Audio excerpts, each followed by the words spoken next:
The Nigerian Senate, in the outgoing week, passed a bill seeking to control and manage sickle cell anemia in Nigeria. The Committee on Health had submitted a report on the genetically inherited disease across Nigeria, and this triggered a discussion at the Red Chamber leading to the passage of the bill. According to the Sickle Cell Foundation in Nigeria, the disorder affects 2 out of every 100 children born, and it causes suffering for innumerable patients and their families. A study published on the Lancet.com shows that Nigeria has the highest birth prevalence of sickle cell disease in the world, with an estimated 150,000 annual births of babies with sickle cell anemia, the most common form of sickle cell disease. This next package tells us a little about the disease. Mayo Clinic, a non-profit organization committed to clinical practice, education, and research. Sickle cell anemia is one of a group of disorders known as sickle cell disease. It is an inherited red blood cell disorder in which there aren't enough healthy red blood cells to carry oxygen throughout your body. In sickle cell anemia, the red blood cells are shaped like sickles or crescent moons. Experts say there is no cure for most people with sickle cell anemia, but treatments can relieve pain. Anemia. Sickle cell break apart easily and die, leaving you with too few red blood cells. Episodes of pain. Frequent infections. Delayed growth or puberty.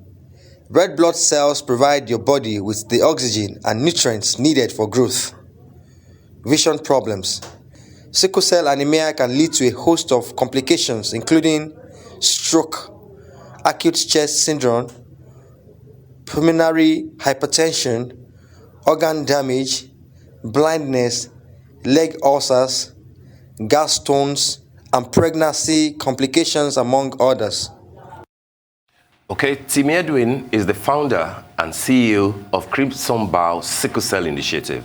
She's a sickle cell woman with 14 years experience in the corporate field that cuts across HR, finance, business development, procurement, administration, and consular duties.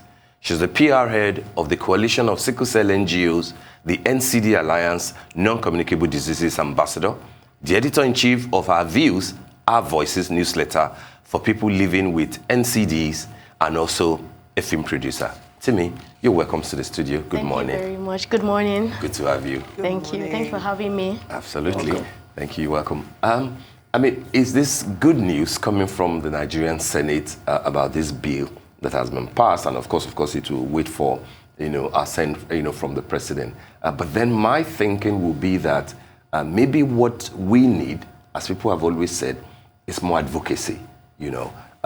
Religious houses tend to say, oh, have you checked your blood group, etc., before we can, marry you, etc. But then there's a new bill now saying that this will give a legal framework to assist in fighting this disease. Do you think that this can do much, or is it more advocacy that we need? What's your understanding of the bill that has been passed? Well, I read the bill, and I want to first of all applaud the Senate for a good job.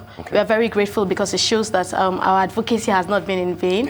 It shows us that sickle cell is finally shining the light on sickle cell, which is a good thing. And before, or right now, there are clusters of NGOs, sickle cell NGOs, that are trying to raise awareness about the condition. But that's not enough.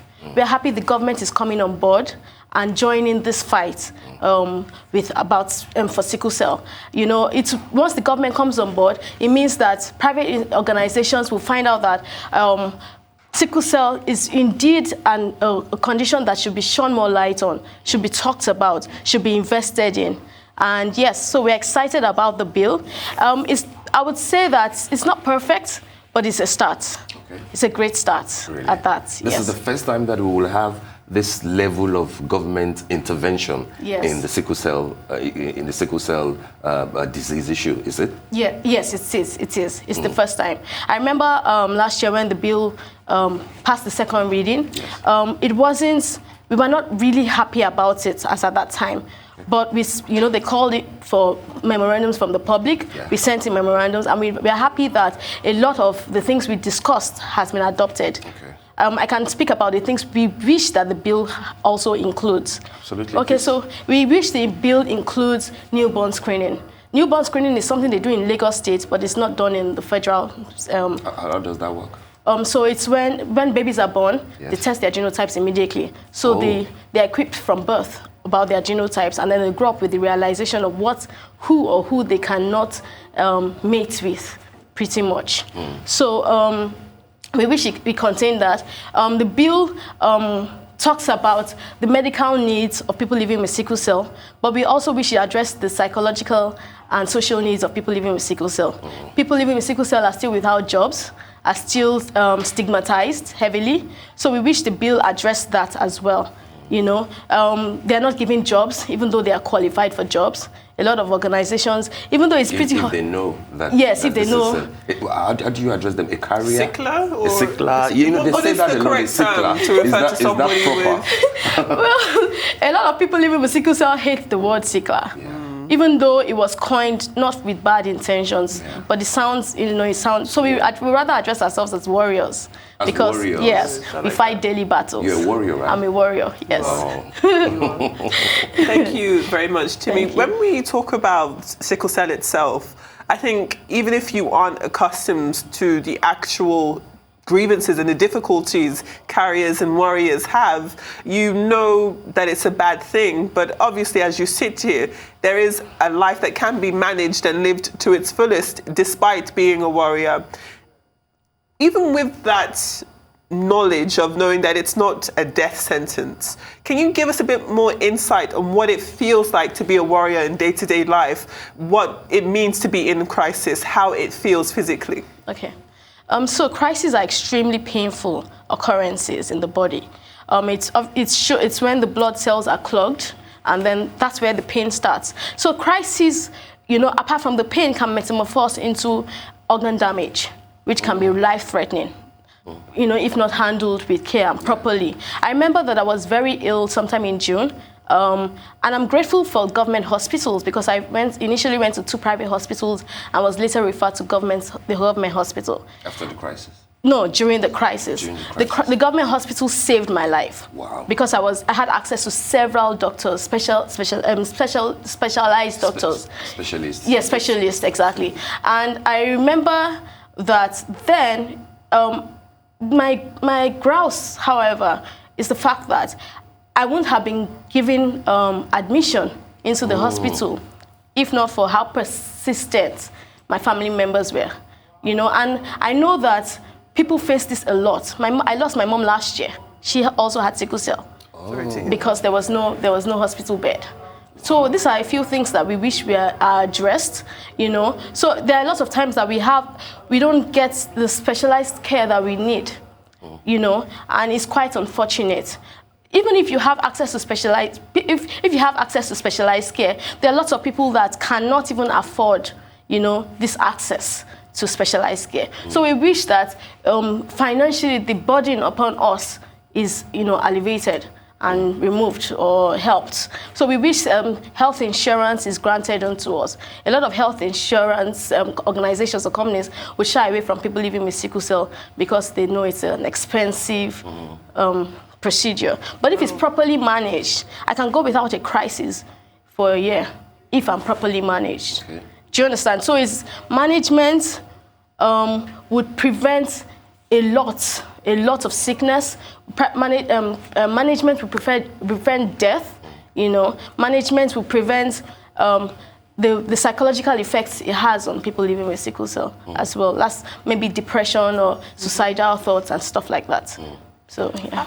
Sorry, Steve. Go on, please. As a woman, how soon into a relationship do you think the topic of sickle cell disease and compatibility should happen? How soon do you think it should happen? At the very beginning. Even before you go into a relationship, it should be discussed. There should be no shame about it. But you see, because of the stigmatization, people would rather hide even people living with AS. People who are AS. Yes. Can you give us a bit more background on what AS means, how that works? Okay, so AS has the S gene, It was formed many years ago because, you know, when the malaria prone, endemic. So it was supposed to be like immunity against malaria. Oh. Yes, so that's how the S gene was formed. Okay. However, if someone with AS and another person with the S gene, whether AS or SS marry or, you know, the possibility of them giving birth to sickle cell is very high. Yeah. You know, so even people living with people who are AS find it difficult. Right now, the golden genotype is AA, really. They are the luckiest of them all. But they are marrying themselves and ignoring AS and SS, yes. but what doctors or advocates, you know, for warriors tend to say is that over time, I think a certain projection was made in the late 80s or early 90s that if AS and AS people stop getting married, or AS and SS, in the next 25 to 30 years, the possibility that the 150 or 350,000 warriors that we have in Nigeria will probably have reduced, crashed down to thin. But then people say that love conquers all. And therefore, even when they know, you know, that you're both here, they say, okay, we are aware. I know of a few cases of pastors, you know, what they say in church, counseling them about, you know, their position, their blood group, and everything. And they said, we are aware, Pastor, but then we believe that God is a God of miracle and that love conquers all. Is that a major challenge to the long-term plan to eradicate, you know, this disease? Yes, it is. Because people are giving birth to people living with sickle cell every day, babies living with sickle cell every day. I mean, there are ways to go about avoiding giving birth to people living with sickle cell. But it's expensive. It's extremely expensive. You know, there's a process where you could test the fetus of the child. I was going to come to that when you mentioned what it was obtainable in Lagos, because what we had was that you could actually determine if, you know, the baby you're carrying, you know, will be AS or SS or something like that. But you could do, there's a special type of IVF as well. Okay. That could, where you could put the eggs, the embryo that is tested without SS back into the mother. Do you understand? There's actually a process like, but it's expensive. But it can be done in Nigeria? It can be done in Nigeria, yes. It can. Sickle Cell Foundation does such tests. Okay. You know, I think it costs about 300,000 or thereabouts. Wow. Yes. Wow. So it's done in Nigeria, but it's expensive. I mean, not an average family can. And then what if you keep getting pregnant, yes, but every child is SS? What happens then? Yeah. So